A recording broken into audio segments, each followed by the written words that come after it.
Apakah kemudian pertemuan Presiden Jokowi dengan Capres nomor urut 02 Prabowo Subianto beserta beberapa ketua umum parpol yang mendukung dan mengusung Prabowo Gibran ini menandakan Presiden Jokowi sudah resmi tidak netral di Pilpres 2024?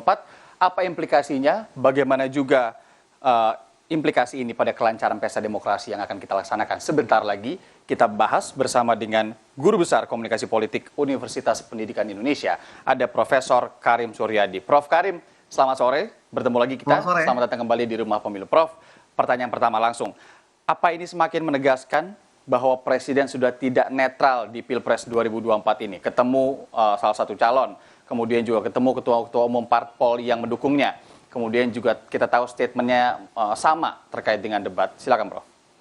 Wah, ini tema yang paling serem, mengerikan ya, kok berani-beraninya Karim ngomongin presiden gitu. Tapi karena saya adalah pemilih, saya adalah rakyatnya Pak Jokowi, saya adalah orang yang sehari-hari setiap hari ngajarin demokrasi, ngajarin pemilu, netralitas, jujur dan adil, saya cobalah. Ya. Kalau Pak Jokowi kecewa dengan debat, saya juga agak Dan kecewa. tentunya kan penting perspektif komunikasi politik ya, Prof. Nah, kalau Pak Jokowi agak kecewa dengan debat, saya juga kecewa. Tetapi Pak, saya lebih kecewa dengan pernyataan Bapak. Mengapa? Pertama, saya mengapresiasi niat Bapak barusan yang menegaskan bahwa pernyataan itu untuk ketiga pasangan capres. Tapi itu sulit dipercaya karena konteks yang melatarinya. Pertemuan dengan salah satu paslon, pertemuan dengan ketum-ketum pendukung, itu menegaskan bagaimana posisi Bapak, betapapun itu Iya. tidak dikenakan. Adapun dengan bahwa debat itu harus mengedukasi, menurut saya yang lebih penting mengedukasi adalah pejabat yang keluar dari istana. Jangan sampai pejabat ikut-ikutan memihak, menyatakan sesuatu yang jelas-jelas melanggar, dinyatakan sebagai tidak melanggar. Itu kan memalukan. Jadi, Pak Presiden, kembalilah kepada jalur presiden sebagai presiden yang sudah bersumpah. Sebab betapapun pemilu ini harus diselamatkan menurut saya integritasnya. Kenapa saya bilang harus diselamatkan? Karena kalau soal keberpihakan sudah tidak perlu dipertanyakan. Soal netralitas tidak usah dibahas. Semua orang sudah tahu. Bagaimana mungkin bisa netral kalau ada anak bapak di sana? Dan saya katakan harus diselamatkan karena sesungguhnya integritas pemilu 2024 itu sudah tercoreng dengan keluarnya putusan Mahkamah Konstitusi 90. Meskipun secara hukum sudah final dan mengikat, aturan itu menurut saya hanya akan memberikan kepastian hukum, namun tidak memberikan keadilan. Sesungguhnya harapan tertinggi saya adalah kepada Pak Presiden dan kepada pihak yang diuntungkan dan keputusan Mahkamah Konstitusi itu adalah menjadikan keputusan Mahkamah Konstitusi itu sebagai hukum yang tidur, alias tidak dipakai jalan untuk maju ke dalam kontestasi. Tapi karena tetap dipakai, ya jadinya seperti ini.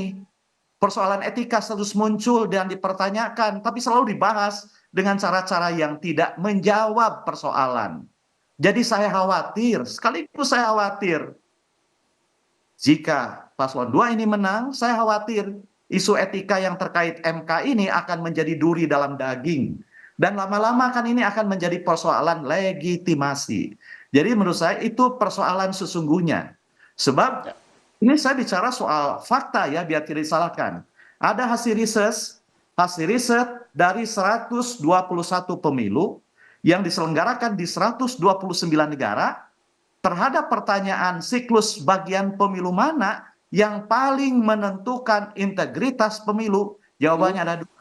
Yang pertama itu terkait dengan undang-undang kepemiluan atau yang terkait dengan pemilu atau yang terkait dengan pencalonan apakah memihak petahana atau tidak.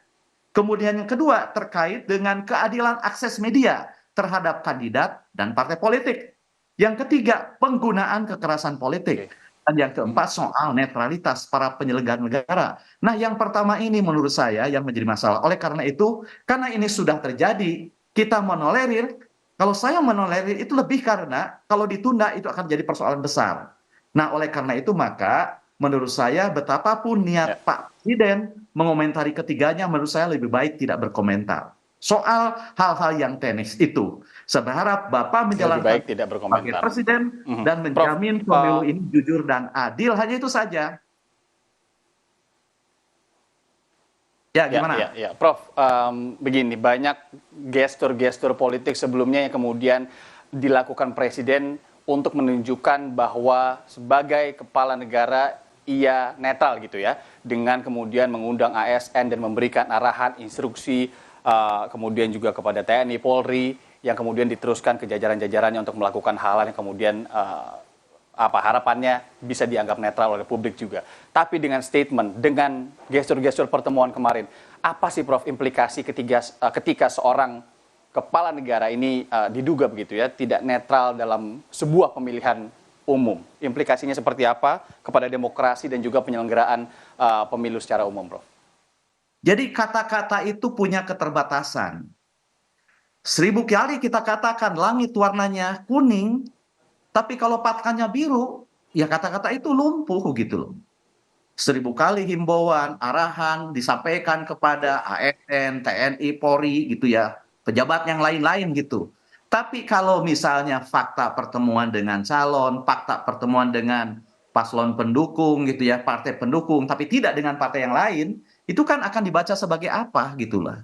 Apalagi misalnya di sana ada terah biologis yang bersangkutan.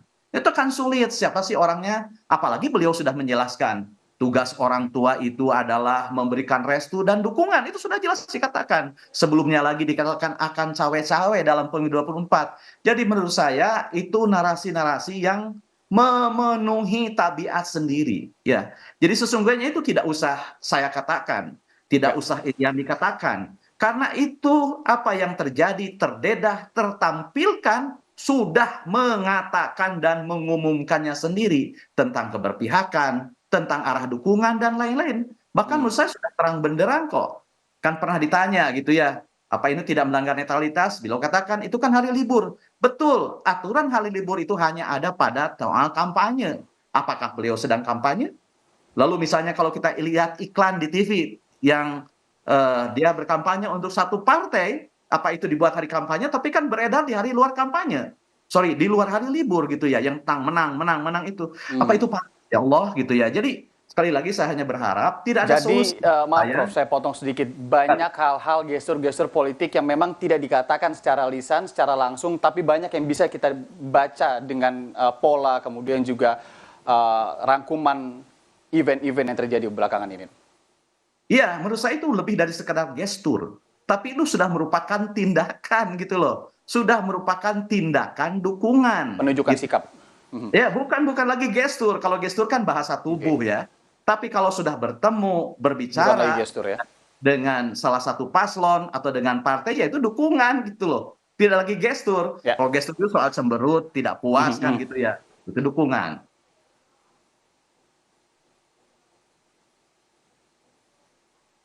Ya, gimana? Oke, Prof, bagaimana kemudian Anda apa menilai semua ini kalau Anda juga memiliki apa hal-hal atau apa ya, saya bisa bilang imbauan mungkin sekali lagi pada Presiden mungkin Anda bisa katakan saat ini. Gini ya, saya teringat betul apa yang ditulis oleh SBY ketika dia menulis paper tentang cawe-cawe. Dan itu ditulis ketika SBY dan Demokrat masih bermesraan dengan Nasdem dan Anies Baswedan. Tapi sekarang tidak terdengar. Saya ingatkan kembali, saya baca kembali. Bagi mereka, ini di halaman 24 ya, di buku cawe-cawe Pak SBY. Saya kutip sebagian. Bagi Ya. mereka yang membantu dan mengawal Pak Jokowi, bantu dan kawalah secara benar. Setelah tanggal 20 Oktober 2024, nanti Pak Jokowi akan mengakhiri masa dharma baktinya sebagai pemimpin bangsa. Beliau akan menjadi orang seperti saya. Tentu beliau ingin mengakhiri jabat pengabdiannya dengan baik. Beliau juga ingin punya legacy dan Mhm. diingat dengan baik-baik oleh rakyat. Jadi kembalilah kepada jalan yang benar sebagai presiden, dukungannya hanya harus salurkan pada tanggal 14 Februari, tapi tidak perlu diumbar. Saya tidak bosan mengingatkan, bagi pejabat, dukungan politik, preferensi politik itu ada aurat yang harus dijaga. Karena presiden adalah orang tua saya, orang tua Irandi, atau Hmm. orang siapapun. Begitu. Ya. Terima kasih banyak Prof. Quotes-nya menarik membahas soal orang tua karena memang secara hierarkis juga merupakan sebuah posisi kepala negara yang kemudian semua akan look up ke dia dan semua akan juga mencontoh bagaimana kemudian ini nanti mengambil keputusan dan juga etika yang Prof tadi singgung. Prof. Karim dari Universitas Pendidikan Indonesia, Guru Besar Komunikasi Politik. Terima kasih atas waktunya dan semoga tidak bosan diundang di Rumah Pemilu, Prof. Sampai ketemu lagi, sehat selalu.